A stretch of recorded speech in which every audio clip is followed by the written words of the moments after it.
We good? Very good. Oh, yeah. All right, take two. Where we left off was at the conclusion of the administrator's report. So does anyone have any questions for David on the administrator's report? Nope. Okay. Moving along, we have upcoming meetings and announcements. The Harbor Committee is scheduled to meet Wednesday, January 26th, 6 p.m. at the fire station. Midcoast Solid Waste Corporation meets Wednesday, January 26th, 6:30 p.m. at the Camden Town Office. Planning Board is scheduled to meet Wednesday, January 26th, 7 p.m. Here at the Town Office. The EMS Performance Review Committee meets Thursday, January 27th, 6:30. That is going to be a remote meeting. The Lincolnville Central School meets on Monday, February 7th, 6 p.m. at the Lincolnville Central School. Planning Board meets again on February 9th, 7 p.m. here at the Town Office. Conservation Commission is scheduled to meet Thursday, February 10th, 4 p.m. here at the Town Office. Recreation Commission meeting Monday, February 14th, 4 p.m. at the Town Office. And the Board of Selectmen to meet next on Monday, February 14th, 6 p.m. Excellent. Thank you very much. I just have one addition. Sure. The Broadband Committee is hoping to meet February 3rd. As of now, we don't have a quorum, so hopefully we can scrounge up a fifth person. February 3rd, what time? 6 p.m. at the town office. Thank you. Yep, Mike? Yeah, Dave, have we heard back from Camden at all about rescheduling? They're willing, well, according to their email, they're willing to meet with us at another date that's convenient for us. So if we want to talk about options and either throw one date out or a couple, I'm sure they'd be willing to reschedule. Do we want to ask David to look at perhaps maybe, I think what we were shooting for last time was their regularly scheduled meeting. So we were attending their meeting and we chose to do an off night. Do we want to shoot for one of those again and see if that would work for them? They meet one. That wasn't their regularly scheduled That meeting. wasn't No, that regularly was a scheduled. separate Okay. workshop. Okay. Well, do you want to perhaps research some dates and then send a poll out for the board? Yep. Does that sound good to everybody? Sure, Yeah. and I think it would be diplomatic if they could come out here, I mean, but it's not necessarily a deal breaker.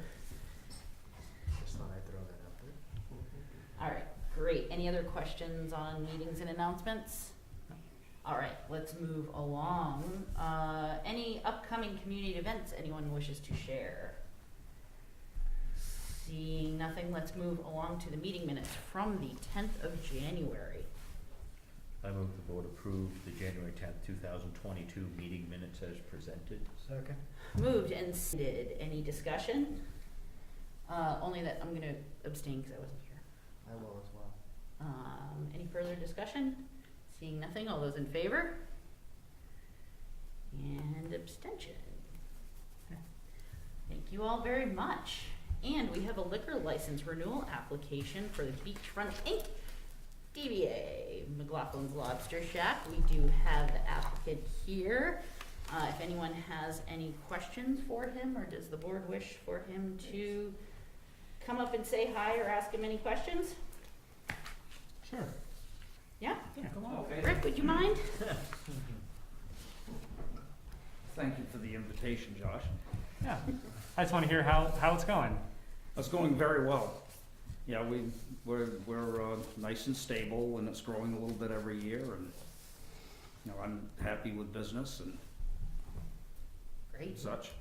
Retired from the electrical business now, retired from politics. Wow. Doesn't get any Gladly. better, yeah. Gladly. Life's good, huh? I could get you guys a liquor license too, and then we could set up 4 round tables here and drop these masks. You could get rid of the masks because you know that COVID is neutralized in the dining room restaurant environment. Once you sit down. We can Once you workshop sat that at down. another time. Yeah. Any other questions for Rick? good. Thank you so much for popping up and saying hi. Oh, well, thank you for being on the board and running the town. Good. Thank you. Anyone care to make a motion, please? I move that the board approve and sign the liquor license application submitted by Beachfront Inc., doing business as Mclaughlin's Lobster Shack. Second. Moved and seconded. Any discussion? Seeing no discussion, all those in favor? Thank you all very much, and thank you for coming in. Thank you. Thanks. And next on our agenda, we have a community interest form for a regular member of the Budget Committee. We do have the applicant here in the audience. If anyone wishes to ask him up to the podium and ask him questions? Sure, yeah. Sure. Welcome. Good evening again. Good evening. Hi, Steve. Could you tell us a bit about your business background?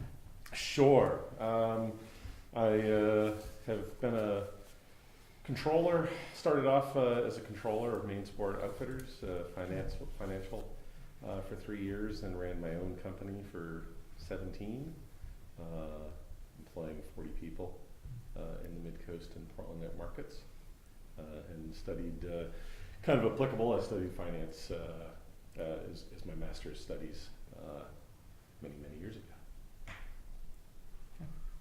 Just had an interest in learning more about the finance in town, and I know there's a need for budget committee members, and was willing to jump in on a short-term basis to tackle it.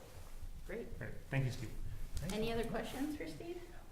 Just how short of a term were you interested in? Whatever's needed.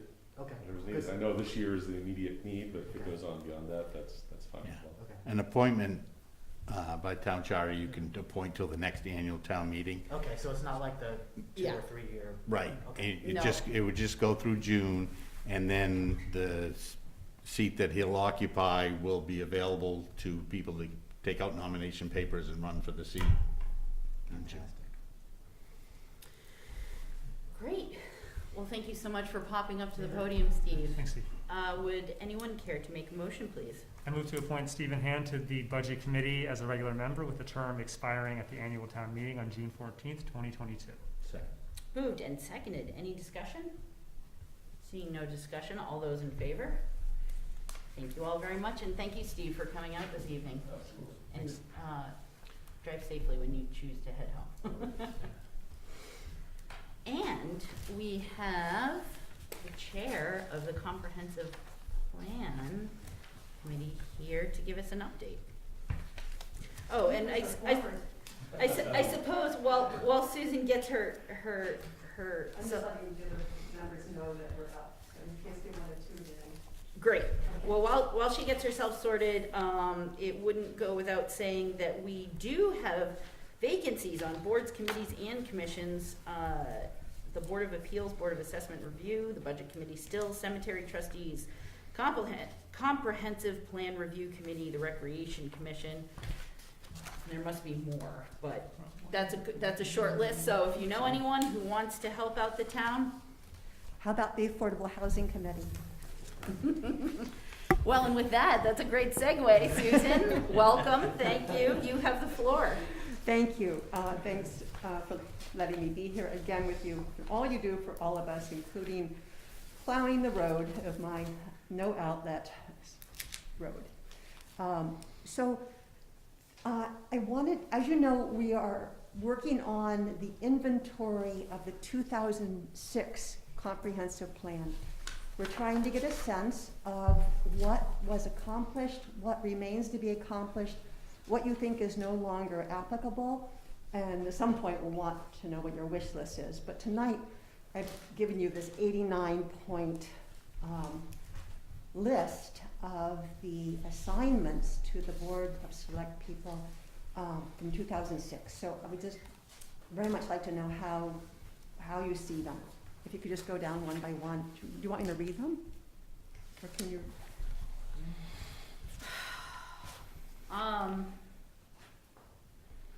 What's the board's thoughts? It's a long list. It is a lot, it is a I think it's a very, workshop. And some of them Yeah, are taken care of, and I'm Oh. inclined to agree with you, Josh, that I think that, it might be a more fruitful conversation to Mhm. schedule a workshop where we can brainstorm and, let the conversation evolve perhaps, and then put it back on the agenda with some more clarity from both sides. I think that would be great to have more of a conversation and to really sit down and work together. Yeah, And also, if there was a way to filter out some of these projects that have been taken out, such as constructing the new town office and yeah, other things, I think that would be, Yeah. just, Yeah. to concentrate on the things that we really need to discuss rather than, checking off, okay, this is done and this is still needs to be done. Well, you could go through, if you'd like, and just eliminate the things that have been accomplished. Yeah. And there's been some major accomplishments. So if you want to just check those, and then we could talk about the other items. sure. Yeah. Mike, you had a question Well, I or was just gonna comment? say, in the interest of Jordan's pruning and filtering, I mean, one of us could perhaps work with David and to go down the list and see what's no longer available, what's been done, et cetera, et cetera. Mhm. I'd suggest a couple of, like, new additions to the legend there. One is, not sure of its status anymore, it's been a while, and the other one is not sure what this means. Because I Exactly, think both of those would come into play at some point, because it's a long, older list. it is. So, yeah. And some are making references to other things that you'd Yeah. have to go back to the plan to even know what they were talking about, so. Mhm, mhm.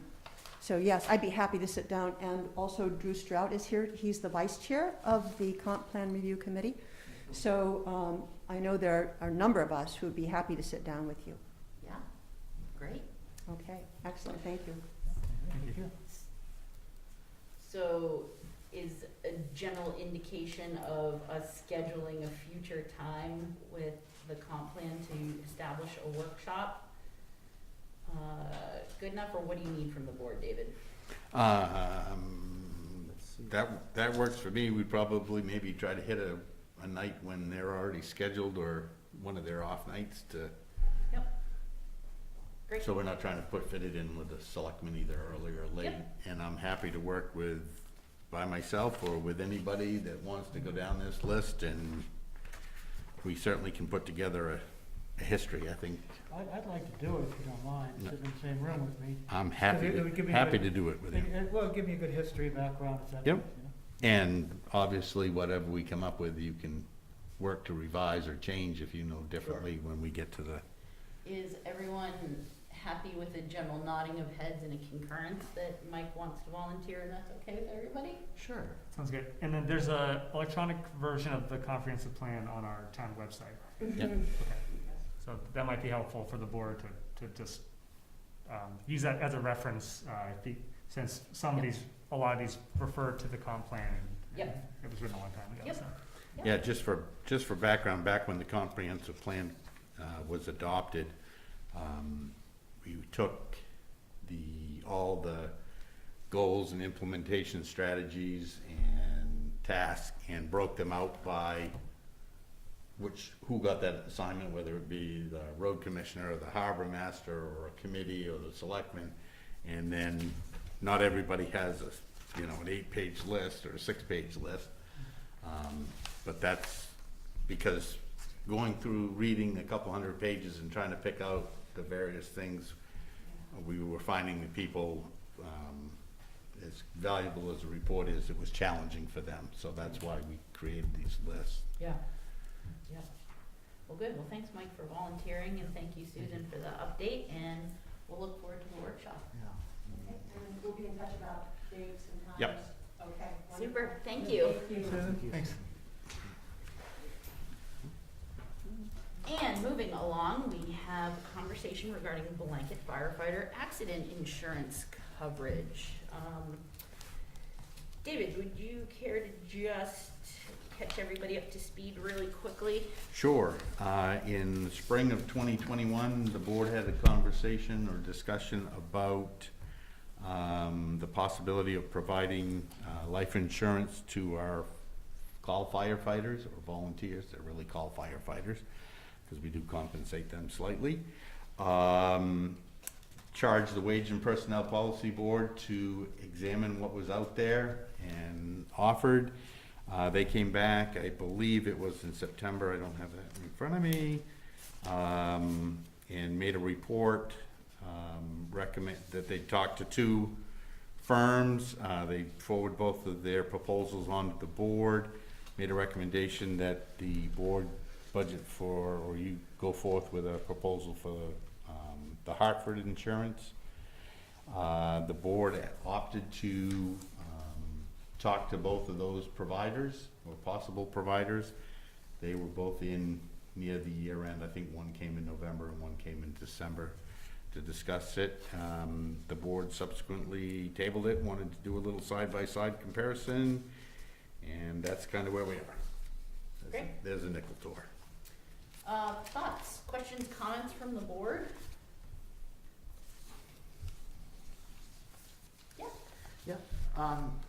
Well, I am glad that we're moving forward with this, and I think, every time we've discussed this, I think outside of the initial time that I brought it up, I really wanted to see the most comprehensive plan possible and really aiming for $100,000. And I feel like that, I believe it's the Provident, the insurance is much more comprehensive and has a larger payout, so I'm personally in favor of that, especially considering that, most average funeral expenses are around $15,000 to $20,000. So I just think that having $100,000 as a payout is the least really that we can do. And the way that the coverage was described to me just seemed like it was the better of the two policies. And I know, of course, we always operate on cost and how it affects the budget. But as was discussed with the well issue last meeting, there's something that can provide and there's something that can provide fully. And I think that we should do the people who volunteer or who are on call to save our lives in a few different ways to really do them a service and go for the higher amount of coverage. And that coverage, I believe, is around $3,800 a year for everyone. And just to put that in perspective, we spend around $7,000 a year just for lawn maintenance for the fire department. So I think that we can afford something that's roughly half that amount to give our people some adequate coverage. So which plan would that be for I believe Provident? it was the level 3 Okay. program where it had a death benefit of $100,000. Okay. Plan 3, page 40, the total is on 42. Yep. Okay. 46. Wait a minute. Just for the electronic version, 42. If you're looking at the electronic version, Yeah. Yeah. It's not helpful for me. Come on, Josh. So Those dinosaurs. There we go. The Luddites, the Luddites here. Looks like this right here. What's the Yeah. page number on the bottom? It says 1. So it's page 1 and It's there. It's towards the back, Yeah, number yeah. one. it looks like it's got all these different tiers. Yeah. I think it's actually, let's just make sure we're all on this, literally the same page. Is it, I think it's this one? This page It 2 is. at the bottom, plan 3. For an annual payment is $3,895. Yep. It's a horizontal. The medical expense benefit is also higher at $25,000 rather than 10, and it's just a more, like I said, at every level there's more coverage. Yeah, there we go.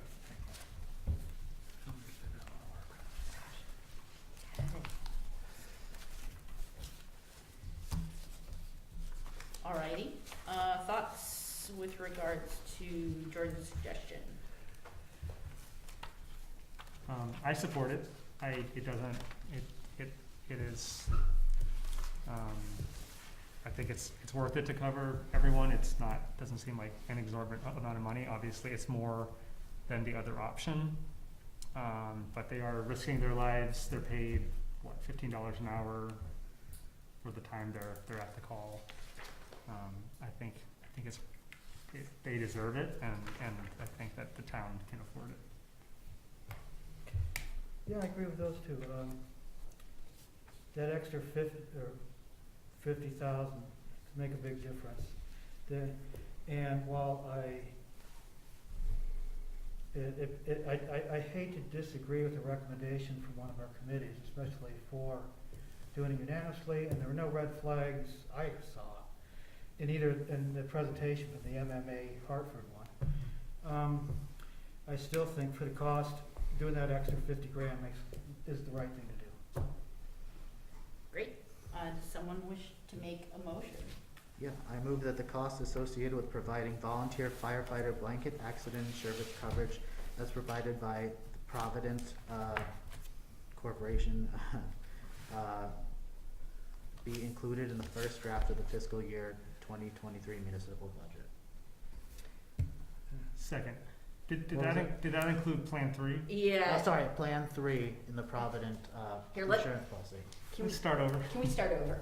So that the motion is clear from the outset? Yeah, I move that that the cost associated with the providing the volunteer firefighter blanket accident insurance coverage as provided in Plan 3 of the Provident Insurance Company be included in the first draft of the fiscal year 2023 municipal budget. Second. Moved and seconded. Discussion. I just want to make sure, David, is that motion clear enough? Yep. Okay, great. And not ambiguous in any way, shape, or form. I would just like to echo what Mike says, or had to say about, I do not want to make a habit of disagreeing with our committees, especially when it was a well-vetted process to make a recommendation to us, especially for insurance for our firefighters. Although, I do agree that as much as we can get our firefighters for the time that they give us, and they give everybody in the town and people outside this town, I do think it's well worth it.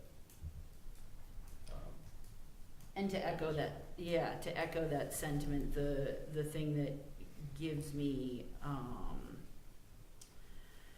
a certain amount of resolve and confidence is that ultimately the Wages and Personnel Policy Board did recommend that we be presented with both options as opposed to the one, and I would like to think with that gesture that there was a certain amount of, I think there was a certain amount of confidence there that it could go either way. and that both options are good options, Yeah. but Yeah.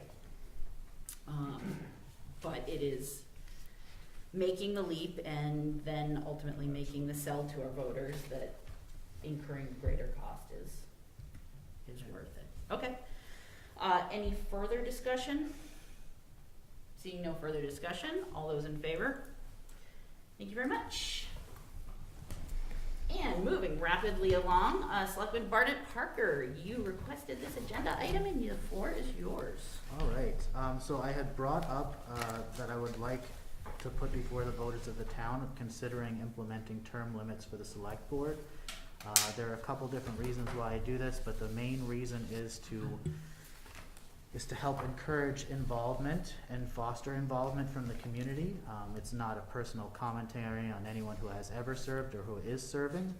I just believe that there is an effective amount of time and that people can serve and volunteer to serve the community that's effective. And I think that 9 years is a long time. I think a decade, rounding it up, is a very long time. A lot of things can change. And personally, I would just like to see as much involvement from different corners of the community as possible in every element of our local government. And I know that that's something that we've had a problem with, and are having a problem with. It's not exclusive to the select board, but I am on the select board now, so that's why I'm addressing this and putting this forward. Again, it's not a commentary on anyone who is serving or has served. I just personally would like to see more involvement from the community, and I know on a state level, in the 90s, the state as a whole, voters had voted to have intern term limits for the state house and higher levels of government, and I just think it's something that fosters involvement, and that's my thought behind it. Thoughts from anyone else? What were you thinking of term limits? What were you thinking of term?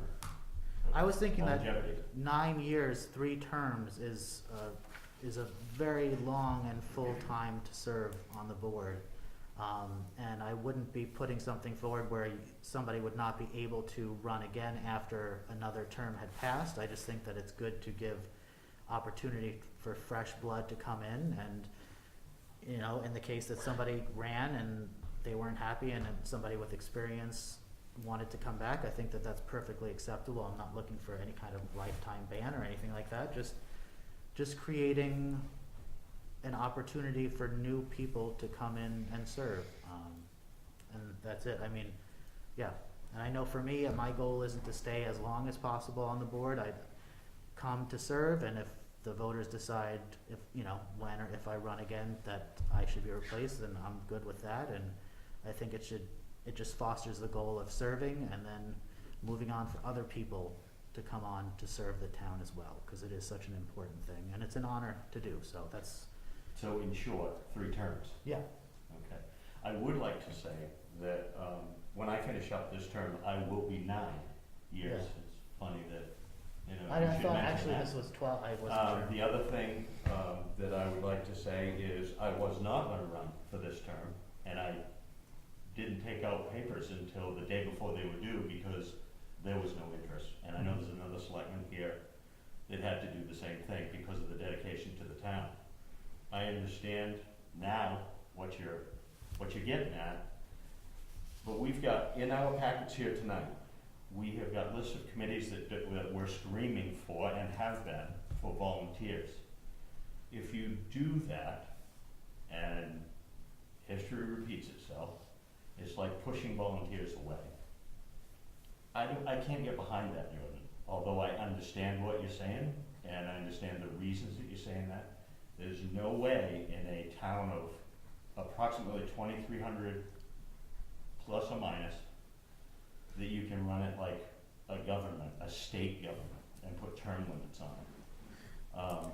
Plus, in my opinion, and everybody's entitled to their own, you need experience, you need dedication, you need people who care about the people who are having trouble. And I'm not saying nobody does, I'm not saying there's anybody out there that doesn't care, but that's a lot that goes with extended terms. So I think you ought to consider, or everybody ought to consider that before you try to push through term limits. There is no way that I am gonna go too much longer Yeah. because of my age and because of a number of reasons. I have a family, I have a young family, and this is donated time. This is, you know, we do get a stipend, as menial as it is, which, that's great. But it's donated time, it's volunteer time. So I think that has to be taken into consideration. Is someone that's gonna do 3 years really gonna be the one to do 9? Or 12? It's just my personal opinion, and I've had a little bit of time to digest this. And I'll be very, very, very honest with you because I'm straight up, I wasn't too happy about seeing that, you know, in a little town like this, trying to bring something like that forward. Maybe other people think differently. But this isn't a legislature, it's local, and you need the connection. Josh, you had your hand up. Yeah, I'm at the very least interested in hearing what our town attorney thinks. I think if we pursued this, we'd want to be slow and methodical. We'd want to get a lot of public input.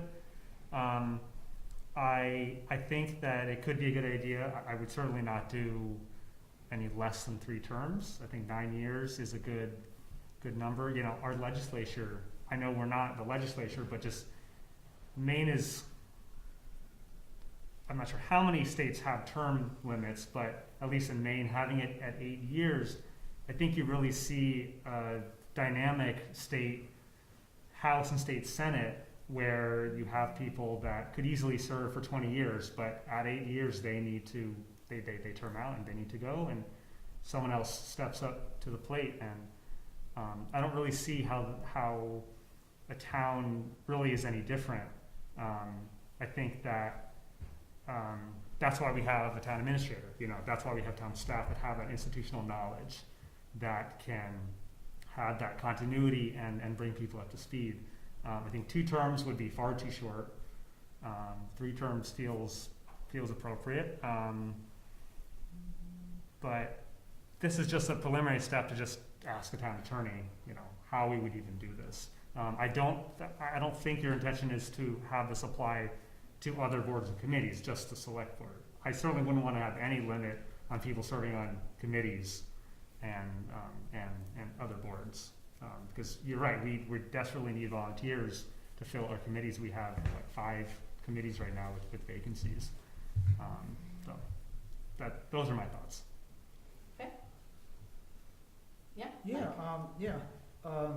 I'd rather not get into the pluses and minuses of term limits or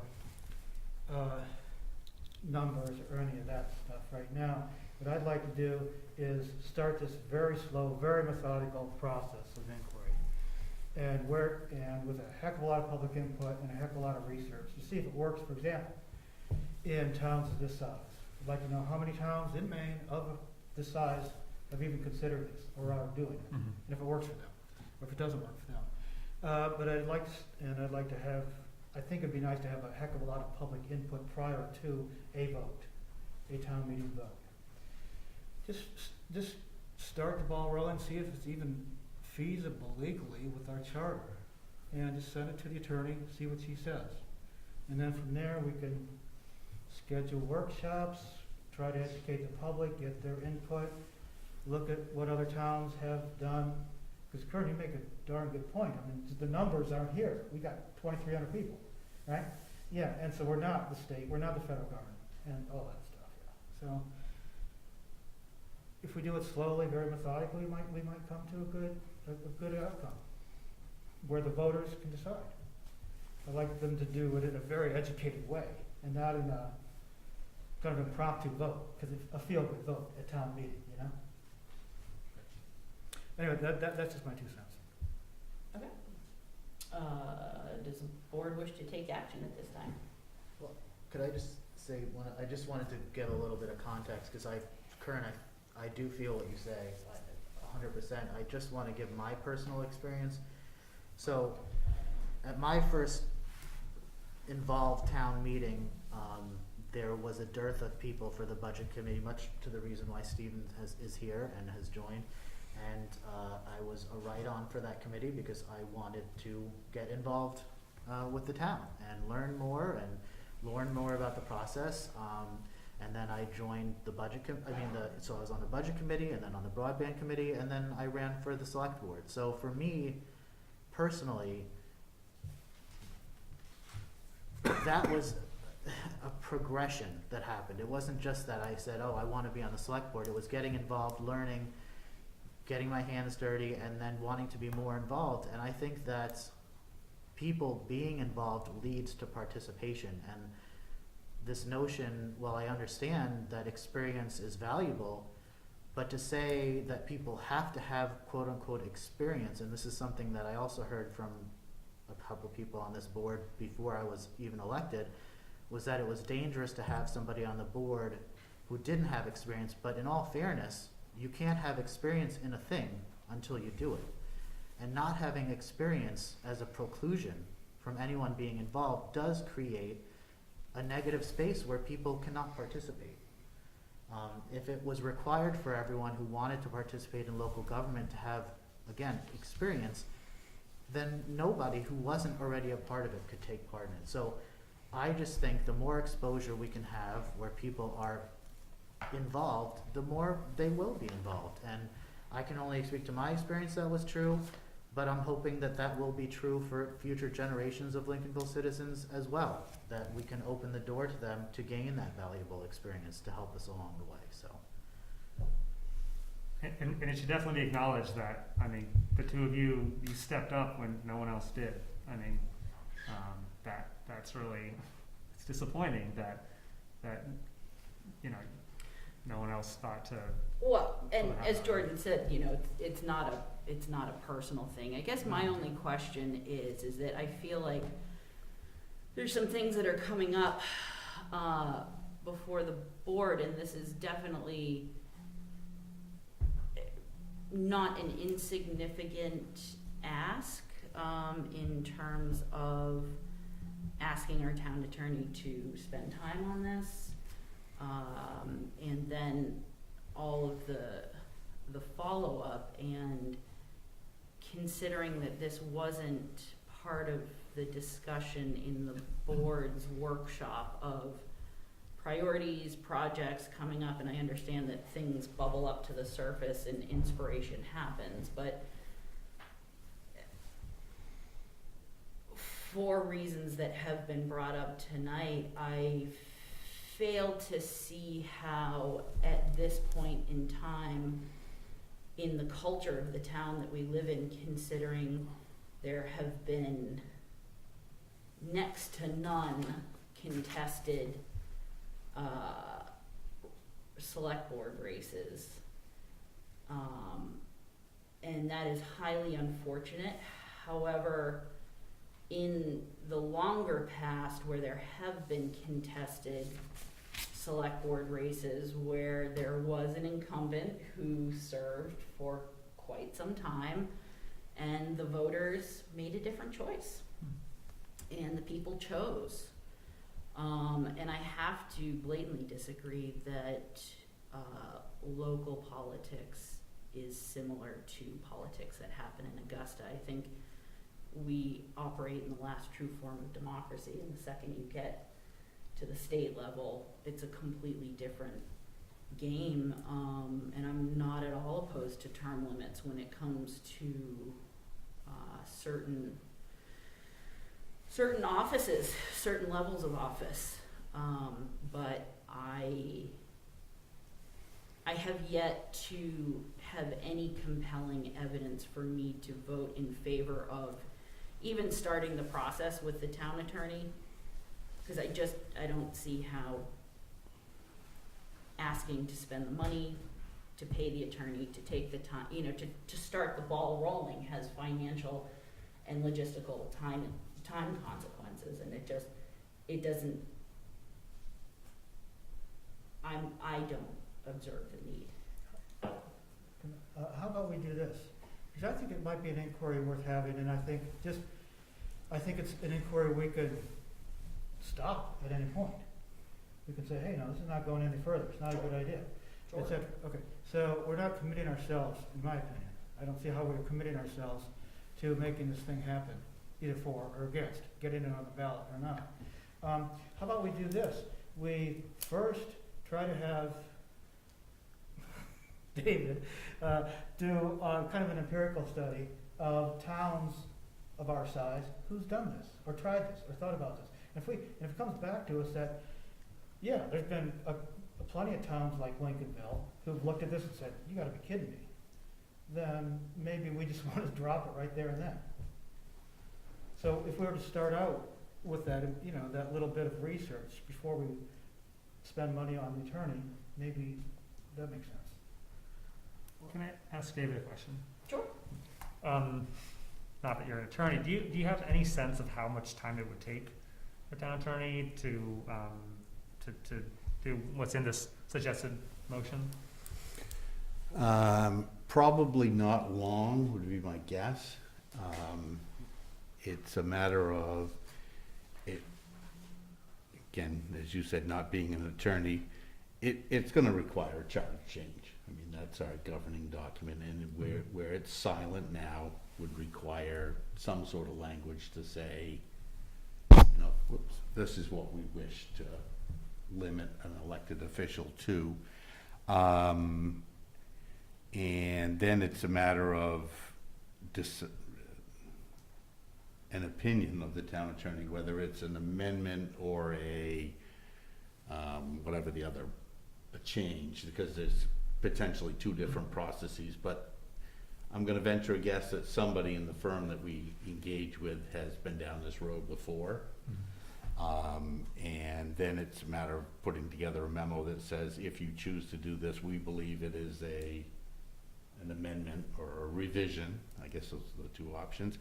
The process set forth in state statute is this, copies attached or whatever.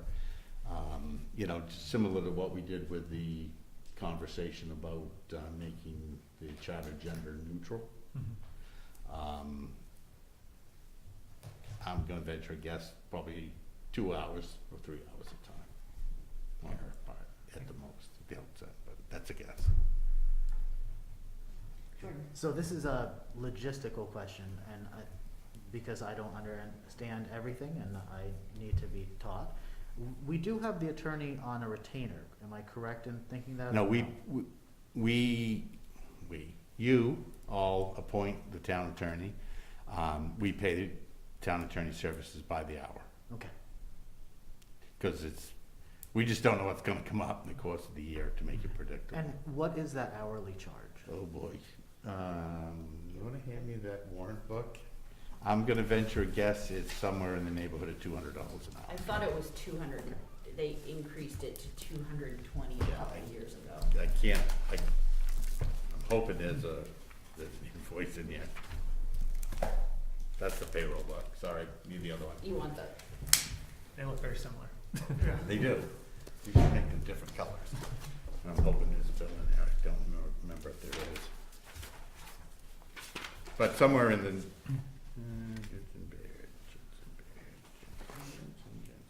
oh, there is, what do you know?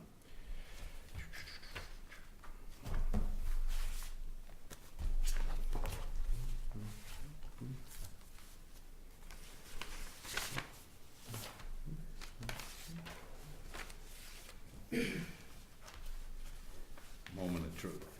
Jensen Beard.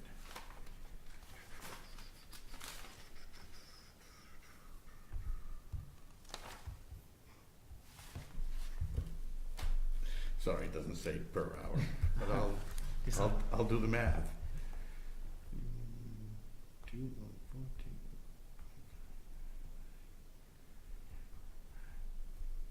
190. Wait, I didn't think there was anything under 200. I know. She's worth every cent. I was expecting it to be 3, so. I've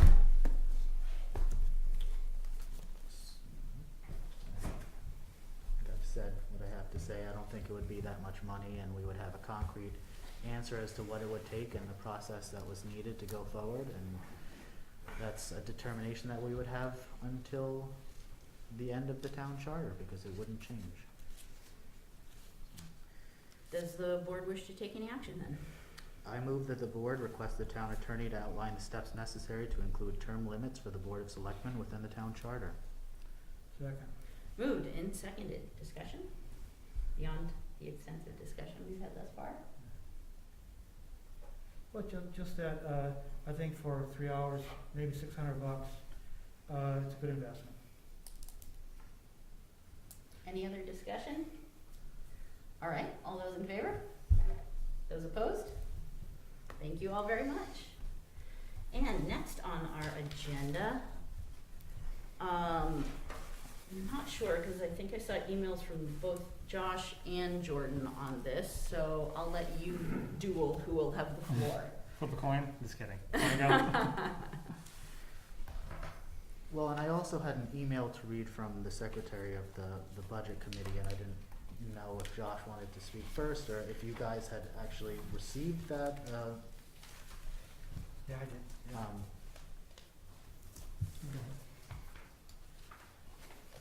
I've read it already. but No, I know, I yeah, just whatever. wanted to, so that I'm not springing anything last second, I know that David, were you in on that chain as well? In I our, was. that's in our packet? It's not in your packet. Had that been disseminated to the, It had not. okay.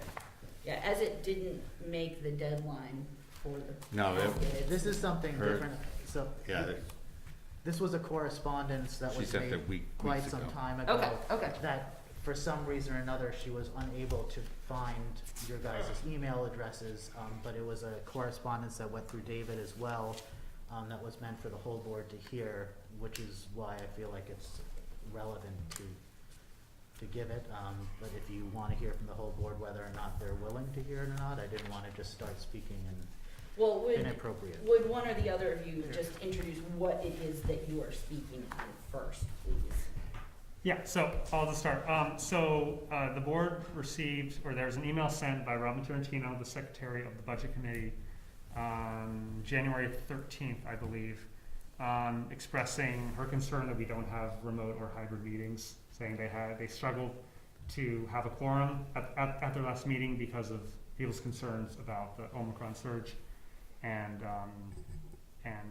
asking that we do something about it. It's a pretty in-depth email. I think if you two haven't heard it, It doesn't look like you have an app Oh my in gosh. mobile email. You'll need to get that from the. She's always listening. Anyways, I think it might be worth just reading it out loud if you two haven't read it, just because that's why I wanted to have this meeting, because we need the budget committee. And I know, as we heard at our December, I think 13th meeting, there's other committee members that want to have remote meetings, but the reason why I wanted to bring it up was specifically because the budget committee is expressing this alarm. And as I said earlier on the broadband committee, you know, we just hired Axiom Technologies for $12,500. We had our kickoff meeting. It went really well. We scheduled our next meeting for February 3rd, but out of our 9 members, we currently only have 4 that can meet. Most of them because of COVID concerns. And so I just felt like it was worth revisiting it. And that we don't actually even have an emergency policy. It's not even as far as not having a hybrid or remote, which I think is important, but we don't have any tools in our chest in case there's an emergency. As it stands now, we couldn't, unless I'm misunderstanding, that we could not even have remote meetings, even if we absolutely needed to. So I think it's extremely important that we at least have that policy, which we did discuss in September, way back, that we just have an emergency policy so that if, God forbid, we need to be able to do that we can continue the business of running the town. Especially, as Josh said, we're running into budget season right now, and if we're for some reason not able to do that, then that is I would say a serious problem that verges on emergency. Correct me if I'm wrong, though, the budget committee isn't required to meet until March, correct? I'm asking you. I believe that's correct. After the selectmen approve their budget, the budget committee holds an initial meeting, or a meeting in March. Traditionally, we or you as the board have invited the budget committee to come sit in on the meetings when department heads and committee chairs make their requests. That hasn't always been the case here in Lincolnville, but in an effort to foster relations between budget committee and selectmen that weren't always positive in the past, or quite adversarial is my understanding, that arrangement was instituted or offered. Certainly the budget committee isn't required to come to those meetings, but it's also been a time saver, so that, you know, if the road commissioner were here presenting to the selectmen, gives an opportunity for everybody to hear it once from the road commissioner, rather than having the selectmen have the road commissioner and then some point in the future having the budget committee have the road commissioner come in. But it's not, their first meeting is required to be in March by the charter. That's a long way to say that, but.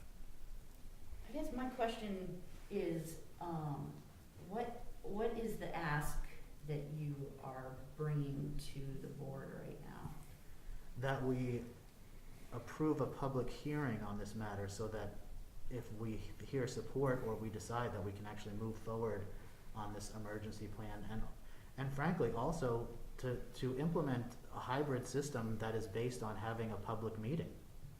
That a system that, you know, the last time we talked about this, I don't believe that there was a full understanding of what was being asked, and there was unfortunately quite a bit of misinformation that was being talked about, and it really railroaded what was going on. It was made to seem like it was an and/or situation, that we were trying to implement only remote meetings, when what we were actually talking about were having public meetings here, as we're doing now, that allows access to the public through a hybrid. And for example, if I get COVID, or somebody else gets COVID, or is sick and can't make it, it allows us to continue the work of the town unimpeded. with a full standing. And, you know, we had a lot of people write in, and a lot of people showed up. We had a full house who are volunteers on committees, and we don't have that many people in committees, and I would estimate, you know, maybe it was around a third of the people who actually comprise all of the committees that we have asking for us to even consider this. And we did not. And I think that it's very important, and to go back to, you know, we were just talking about with term limits, how that there's a scarcity of people who are involved in this process. Here is a perfect example for us to bring in more people. And a lot of the people who give their time are older and have health concerns and have comorbidities and are frankly scared. And that this is stated in this email from Robin. It's not that people are refusing to show up. They're saying, they're unequivocally saying, I will not come to these meetings because I am at risk. And it's not out of sheer fear, it's because, and again, they had no need to share these things. There are people dealing with real health issues that are not related from having COVID, and they want to be involved in the process of the town. And I think it's a tremendous disservice and borderlines on, you know, if somebody has a disability, you don't quarantine them away from the process. What you do is you make accommodations so that they can participate. And that's what I'm asking. It's not that we cordon off portions of the public because it's more difficult for them to participate. And I don't see the harm, on only a benefit, in having public meetings where there's a hybrid element for people to participate in. And on top of that, like I said, we do not have an emergency plan for if we need to meet remotely, that we can do that. And it's happening everywhere else. Other towns are doing it. Other towns are meeting remotely, which is not what I'm suggesting at all. But I don't understand what the harm is of having a public in-person meeting that is bolstered by a hybrid audience that can participate. And I would love to hear the cons to that. Josh, you had your hand up. Yeah, and my understanding is holding a remote meeting as the law currently exists isn't even legal unless there's a specific emergency where the board or committee has to meet remotely. So we're not even allowed to do that. And so the way I envision that this is how do we do this? And the way that I see it happening is we buy this $1,000 owl cam. It's a camera that swivels depending on who's talking. It's got a camera, it's got microphones, it's got speakers. You plug it into computer. And the way I see it is for the select board or for the budget committee or any other committees, those meetings are run out of the town office.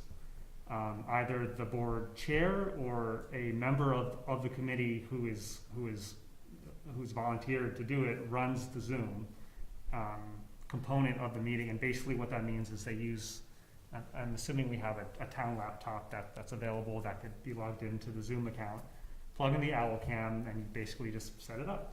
And when members of a committee come in remotely, you know, you run the Zoom meeting, as we all know how that works because of what we went through the last 2 years.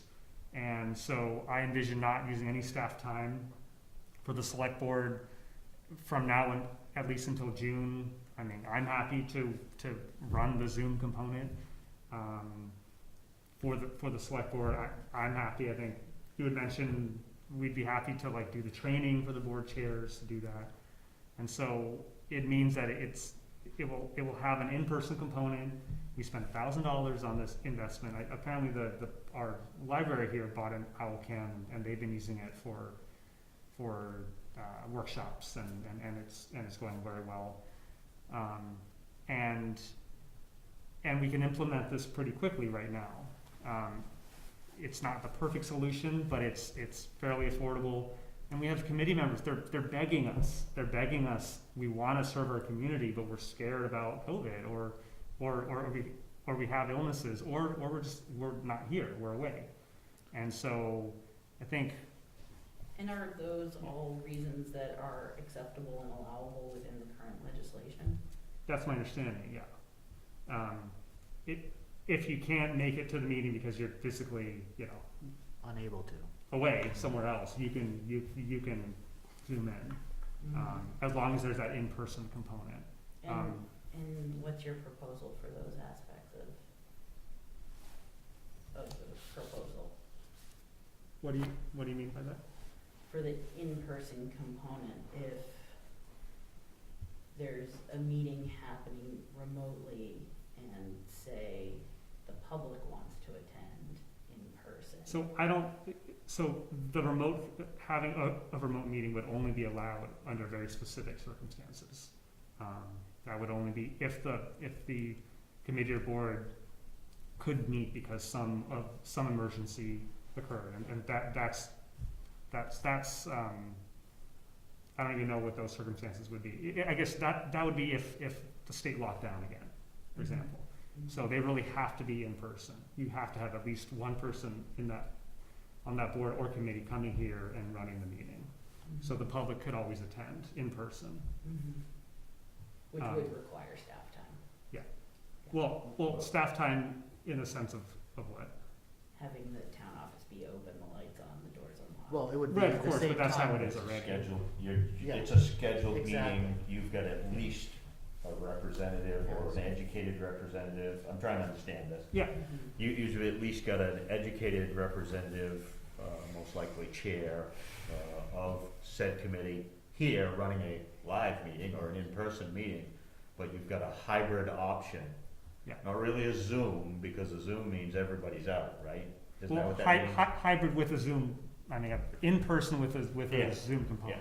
Okay, I'm just trying to understand what you're saying, Yeah. and the law dictates that we can't have a completely remote Right.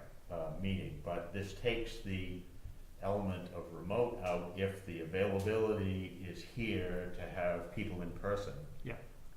So you've gotta have a minimum of one person here to run the OWCAM Mhm. and run the meeting. Right. That's what you're saying.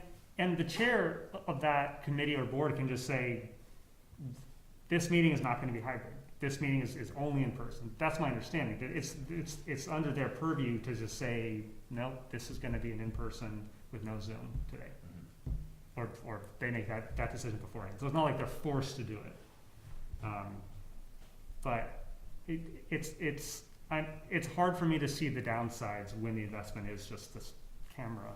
And what about the Zoom subscription We already have it, right? We already have Yeah, we it. do. currently? It's ongoing.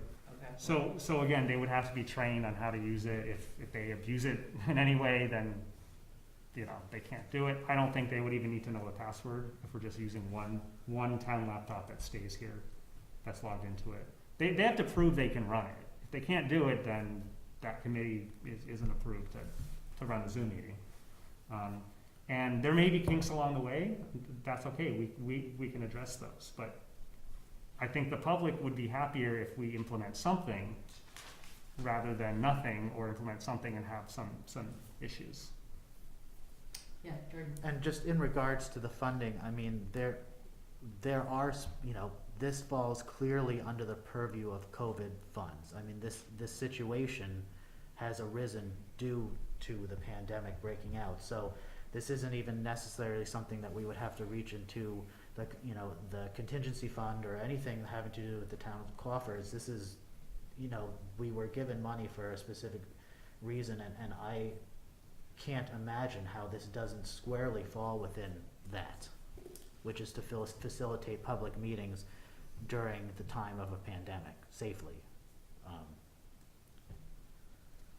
Yeah, Mike. Yeah, this conversation is the exact same conversation we had last time. Exact. And with a bit more exaggeration, hyperbole injected into it. But I voted against taking it to a public hearing because we didn't have a plan. Okay? We got a plan now. So it makes no sense whatsoever to go to a public hearing and say, hey guys, what do you think? And everybody's gonna say, yeah, good idea. But how are you gonna do it? I was like, well, we don't know. That just doesn't make any sense. Now we've got more or less of a plan. We can go to the public in an informed way. So why not? We do. I'm sorry, go ahead. Oh, sorry. No, No, I'm no, sorry. I was gonna say, no, we have a hybrid policy, if that's what you're referring to. but we didn't have a plan for the implementation of it. Now we have a plan for the implementation of it. The hybrid policy that we have is something that I would like to see personally get vetted by the attorney again for $190 an hour, at least, and to see if it meets the requirements of the Attorney General.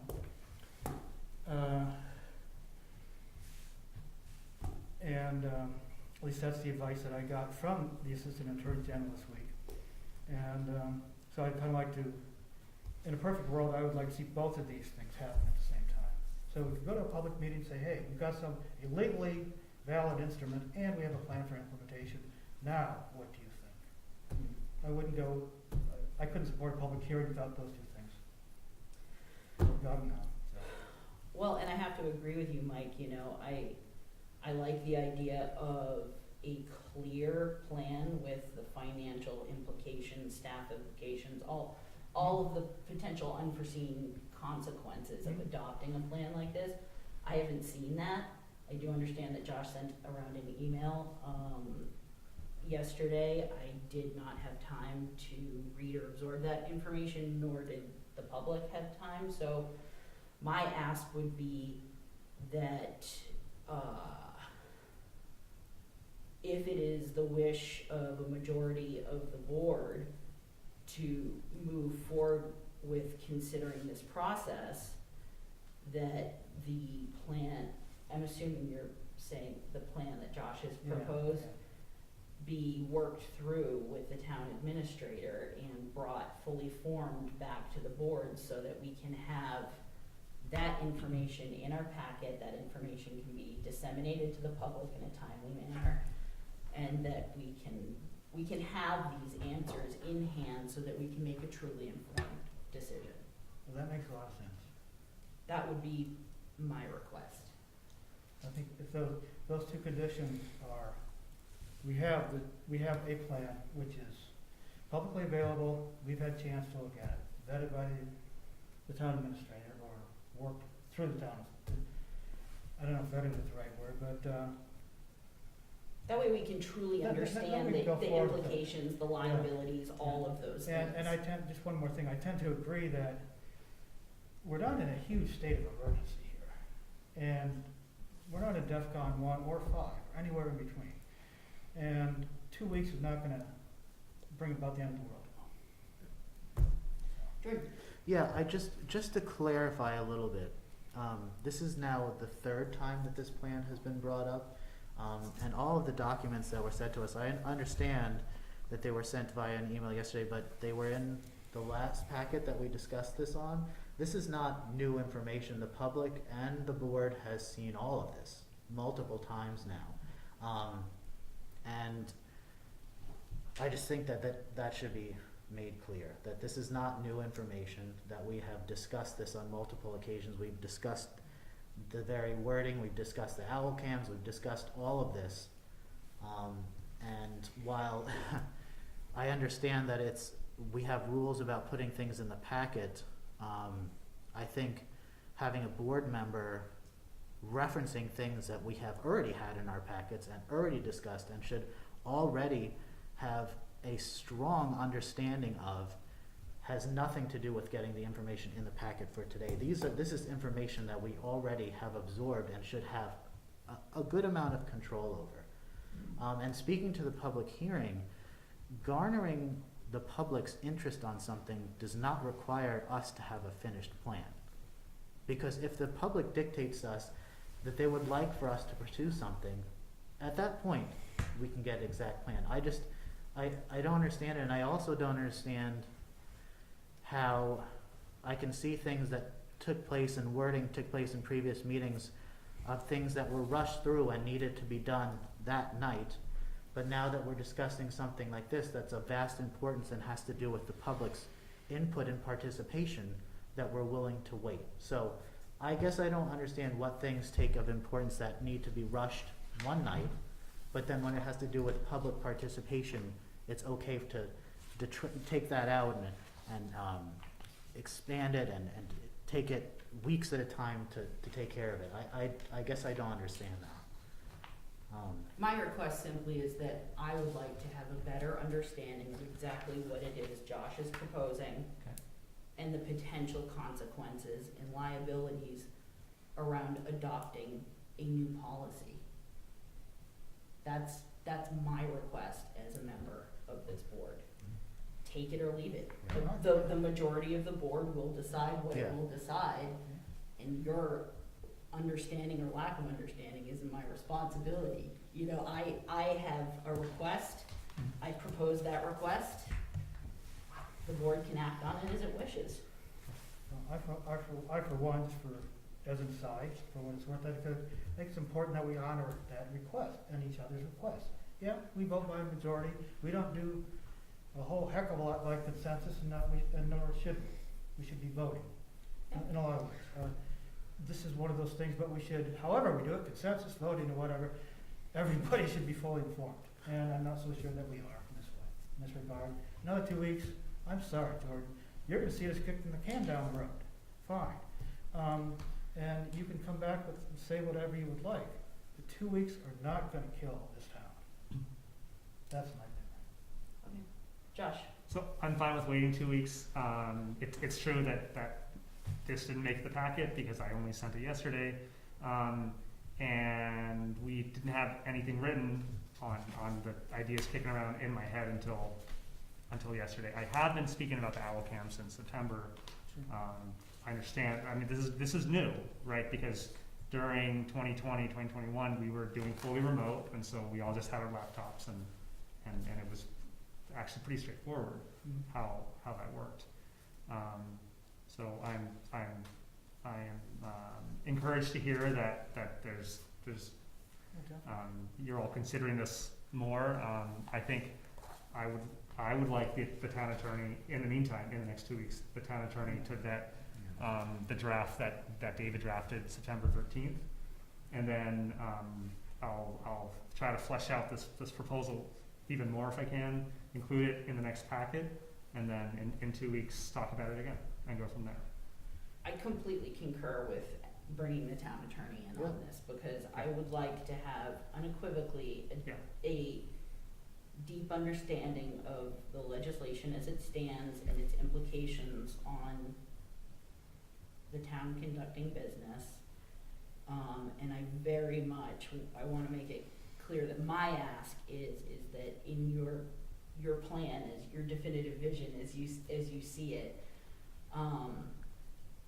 be worked through with town office staff. And I point to David, but I think, you know, it's very important that we have that perspective from the host staff, if you will, for that knowledge, that aspect, that understanding, and potential hidden pitfalls Makes sense. in the plan, so that perhaps we can circumvent some of those hiccups that inevitably will occur with technology. So I just wanted to make that clear, that would be a necessity in my mind of having a fully formed plan. One more thing, David, I'll get to you. There's some language that the Assistant Attorney General wanted to make sure that our attorney looked at, and I can't remember what it is, but it's 3 words: provide reasonable access, or something to that effect. Provide whatever. And that's, she said, it kind of hinges upon that.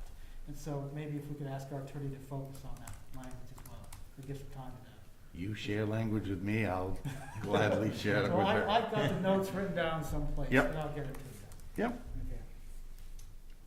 Anything else on this right now? Yes. Well, I'd like to make a motion. I move that we direct the town attorney to review the remote and hybrid meeting policy drafts dated September 13th, 2021. Second. Moved and seconded. Any discussion? Seeing none, all those in favor? Thank you very much. Anything else? David, are you content with the amount of suggestions, directions that were hurled in your direction? Or do you need clarity before we move off well, of we this have topic? very clear motion, and I think that we certainly can work to flesh out. I'll call it Selectman Garrettson's plan, although I don't know if he wants it referred to as that. Sure. But the details of that, so we can get a look for the hidden pitfalls. Yeah, one more quick slide. Real quickly, that on February 1st, the Judiciary Committee in Augusta is going to be having a public hearing on amendments to the language that it's now Mhm. controlling. Okay? It's in committee right now, yeah. It's in committee and February 1st, but anyway, if anybody wants to comment on that, they better get in quickly. Sure. To get that comment in. Okay, thanks for that. Anything else here?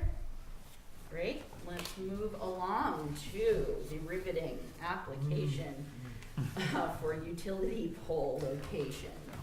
David, would you care to speak on this briefly? Sure. Central Maine Power has applied for a pole location permit adjacent to the Thurlow Road where there's already existing wires. Somebody's developing a house lot and they need to set a new pole for the service. They obviously have to apply because the pole will be located within the right-of-way of the town road. What we do internally when we get these is we share a copy with the Conservation Commission or the tree steward for the Conservation Commission, as well as seek input from the road commissioner and or the public facilities director to make sure that where the pole location won't negatively impact trees in terms of, or public shade trees in terms of the Conservation Commission, and won't negatively impact roads with the road commissioner. In this instance, the pole line or the wire line already exists, so they've done primarily all the trimming they'll need to do because they're going to set a pole adjacent to the existing wires in between two existing poles to provide the service. Neither the Public Facilities Director nor the Conservation Commission member expressed any concerns with the location, so I think it's good to go. Excellent. Okay. Questions for David on this? If there are no questions, would someone care to make a motion, please? I move that the board approve and sign the location permit, CMP job number 8010000438764, for a new pole to be located adjacent to the Thurlow Road. Second? Moved and seconded. Discussion. Seeing none, all those in favor? Thank you very much. And spring will come. And as such, we need to give the authorization to the road commissioner / public facilities director to post roads. Can I have a motion, please? Go ahead. No, go ahead. I move that the Board of Selectmen authorize the road commissioner and or the public facilities director to post the roads for weight limits as either deems to be in the best interest of the town, and to remove said posting when the roads can once again properly support the loads. So moved? Second. Seconded? Discussion?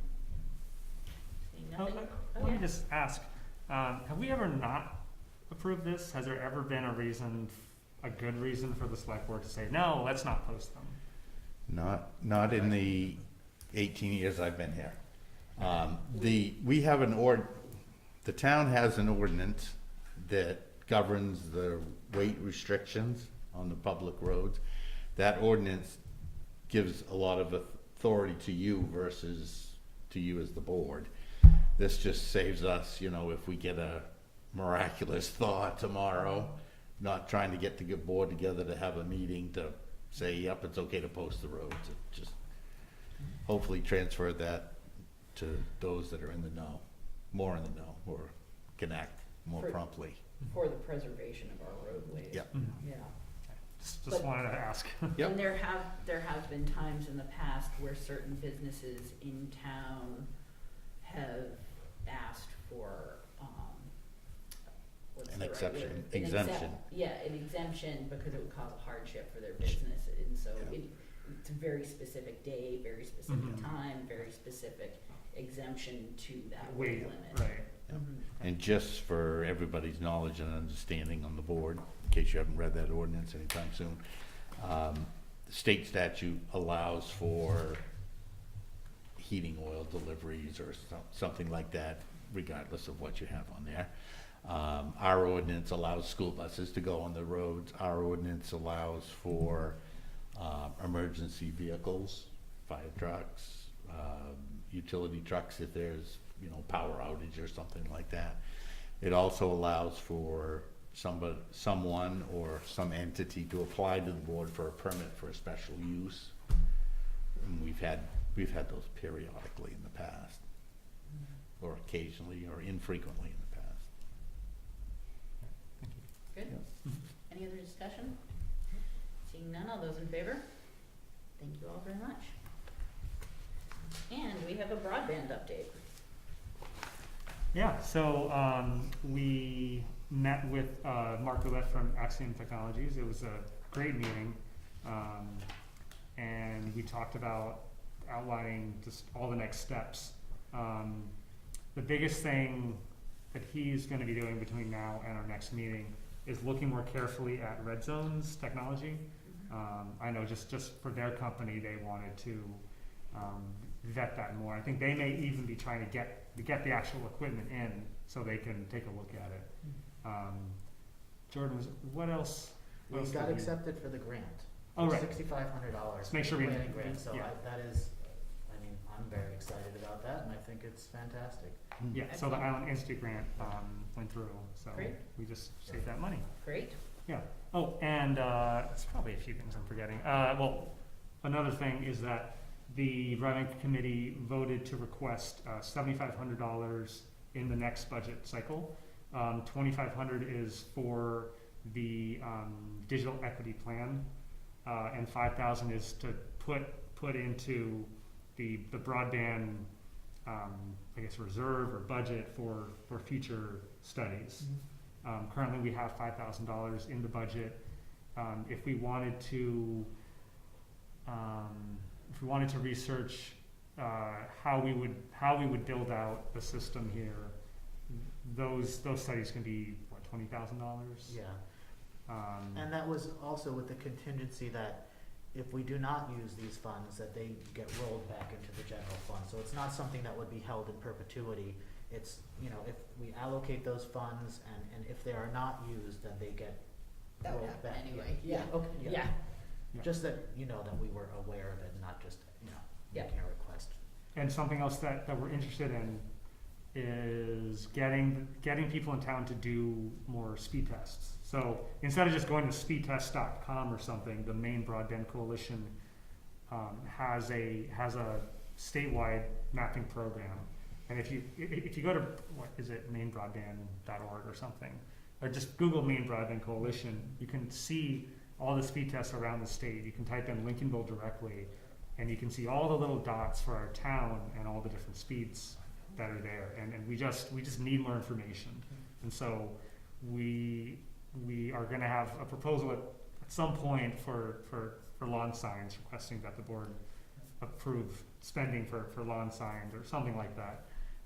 And maybe have it go to a website where we ask people just like 3 or 4 questions about broadband that could be useful. Not a whole survey, just ask a handful of questions. And if the board has questions, because the homework for members of the committee is come up with 3 to 4 questions that we think would be really useful for the board to have that data, because our previous survey is now almost 2 years old. And there's still information there, but we should be gathering more now. Got a question for you. But I'm gonna ask David the same question, the next point. But has the broadband committee submitted as a committee, any ARPA request funds? You know, that form that went out, that request that went out to all committees for ARPA money. Are you interested in any ARPA money yet?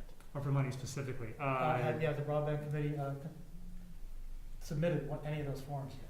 We haven't. Okay, We yes, haven't. yeah, We don't. okay. I mean, it's for us. It's with where the study is. We're just trying to. We want to know all the options. Yeah. No, I'm not asking what the broadband committee's plans are. Yeah. I just didn't know if they've done it. But we haven't. No.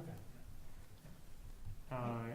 Is there anything I'm No, missing? just along the lines of the road signs, you know, just to show that we're thinking of ideas that don't cost money, is that maybe we can hand out little slips of paper at the town office when people come to register cars or do anything like with the website. So because we have a lot of traffic at the town office and people who may not otherwise be involved, that I just thought that was a good idea, you know, just hey, here, you paid this bill, here's this little slip, why don't you give it a speed test, and that way, I just feel like it's a relatively cost-free way of getting as many people involved as possible, but.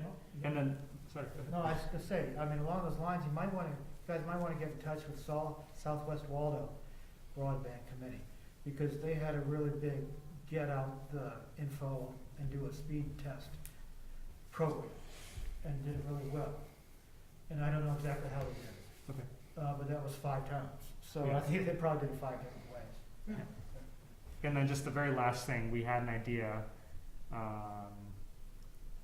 and we just want to make sure it would be legal before we even did it, but we could do a raffle. So like fill out the broadband survey, do a speed test, and you could win a $25 gift certificate. Or a gigabit, or some, some bandwidth or something like Yeah, that. or like gift certificate to the general store or something. If that's something that, yeah, just an idea, Good question for that guy right but over yeah, there. we would of course want to know. And by default, probably been Sally, but yeah. All right, Yeah, that's all. lots of ideas bubbling, cool. All right, anything else on broadband?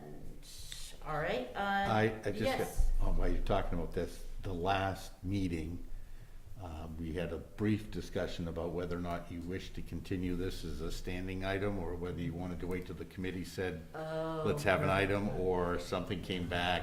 I mean, I'm happy to have a standing, I mean, it well, might, there was a couple meetings where it was like, well, we haven't met, we'll meeting until we, I mean, it may, since it seems like you guys are getting into kind of a rhythm, it doesn't seem like it. I'm wondering, would it feel like an added burden to request to get on an agenda and submit, get back in that routine? Yes, there's a good chance I'll just forget. Okay, Well, okay. plus fair enough. Yeah, and where our meetings are somewhat in flux right now, if it happens to fall like on a Thursday past the deadline, and, if we don't have anything to report, it's just, it's very easy to just say, oh, nothing to, like Yeah. the selectmen update, Yeah, so. it's easy I, enough to I just, think it would be great to still stay on Okay. if possible. sound good to everybody? Yeah. Great. Okay, good enough, David? Yeah, yeah. Okay.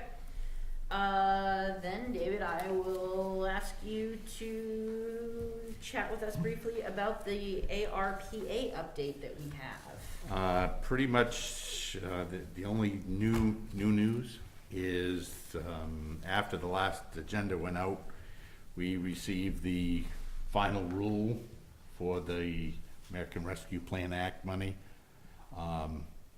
Good cure for insomnia. The, we included in your packet what do they call it?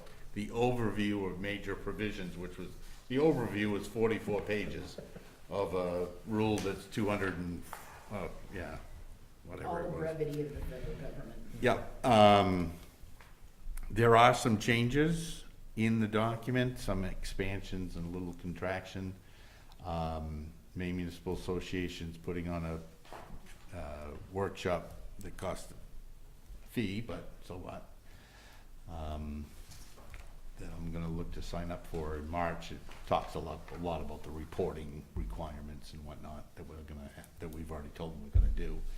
And we're waiting for a request to come back. They're slowly dribbling in. I've had a few questions regarding the request. We're looking, by your next meeting, to have a list of all those in, and then we can set forth some sort of wheels in motion to decide if we want, if and how you all want to go about expending any of that monies.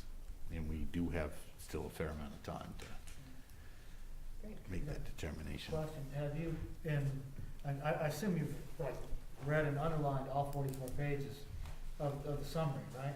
So have you noticed, if in that, when they changed, did they change the figuring out lost revenue formula in any way? Because we already went through that process. We have to do it again. I haven't read the final rule on the lost revenue part. It was more than confusing on the interim. Yeah. It, by all accounts that we get to, we really didn't, in their formula, haven't really lost a lot of revenue. Okay. So, Anything else, any other questions for David on this right now? All right, Let's move along to selectmen updates. Karen, do you have an update for us? If this was tomorrow night, I'd have an update, but I don't. Okay, I got nothing. next time then, Yes, next time. next time. We'll celebrate. Josh? Nothing beyond what's already been said, but very excited for tomorrow's Midco Solid Waste meeting, Great, 6:30. great. Mike? Budget. I don't have anything. Okay, Jordan? Nothing more from me. And same here, if it was after Thursday, I'm hoping I have Oh, an yeah. update. I hope we have, budget numbers for our upcoming You won't. contract.